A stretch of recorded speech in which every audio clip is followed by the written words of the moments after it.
македонската историографија, процесот на градење на македонската национална држава во слободно градење на националната држава од 45-та наваму, направи една грешка. Падна под замката на следење на моделот на градење на историографија како српската, бугарската, грчката и така натаму. Значи, тука се воведоа оние инсистирања на митовите за континуитет историски, за воведување на митот за хомогенизација. Значи, тие два клучни мита, кои што го есенциализираат, го материализираат концептот на идејата на нацијата, се всушност оние кои што се најпроблематични. Зошто се тие најпроблематични и каде е нашата грешка? Нашата грешка е во тоа што македонското револуционерно движење за ослободување, за автономија на Македонија. Првата точка секогаш е автономија на Македонија во рамките на Отоманската империја, втората точка секогаш е борба против сите видови на шовинизам, така ги нарекувале на времето. Да не забораваме, тие сите се левичари, социјалисти, анархисти, како што све не биле, и тие не верувале дека македонците етнички треба да доминираат со Македонија, туку дека Македонија како таква треба да се ослободи од јаремот, меѓу другото и економски и правно-политички, на Отоманската империја, да ја модификува, да им се овозможи слободно живење на граѓаните на оваа територија.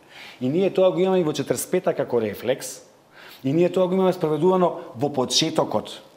Значи, на Саат кулата во Битола, на плоштадот кај што го наместија се да јава Филип, има една мала скромна плочка и вика за во спомен на ослободувањето на народите на Македонија. Без дистинкција. Значи, свесноста, таа свесност постоела кај македонските револуционери. Ние имаме проблем што после тоа нашата историографија во обид да се бори со овие идентистички, хомогенизирачки, моќни историски наративи на нашите комши, кои што се шовинистички по природа, ние се обидуваме да градиме модел во кој што исклучуваме делот од поврзаноста со албанското население овдека при борбата против турците, во борбата во НОП, иако имало и едни и други, сегде имало и едни и други. Значи, ние заборавивме да ги потенцираме заедничките моменти, да овозможиме и на идеолошко поле политичката заедница помеѓу македонците и албанците и сите што живеат во оваа територија, и наместо тоа паднавме во замка на градење на ексклузивен национален идентитет. Антиквизацијата беше само, како да кажам, чир кој што пукна, чир, тоа долго време тлеело, чир кој што пукна на тој погрешен дискурс, кој што по себе е шовинистички, по себе е ексклузивен и ксенофобичен. Затоа што сите ни се непријатели со ник... Значи, оттаму, сега сите овие дебати, разговори, дискусии со Грци и така натаму, тие треба да ги водиме со отворено срце, со отворени очи и со отворен ум. Но, јас само ти реков, еден момент е моментот на задирање во достоинство.